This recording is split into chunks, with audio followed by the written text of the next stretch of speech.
chuparlo. Chúpalo bien. Chúpalo y por extenso. Os tengo que decir lo que me ha decidido Bea. Lo que me ha decidido Bea cuando he ido por el pendlot. ¿Qué te hizo?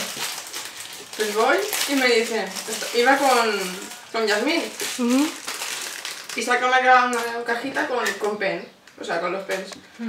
Y todos llevan un nombre. Y dice, uy, voy a coger los penes.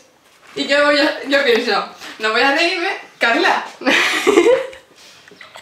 ¿Estás grabando? Ah.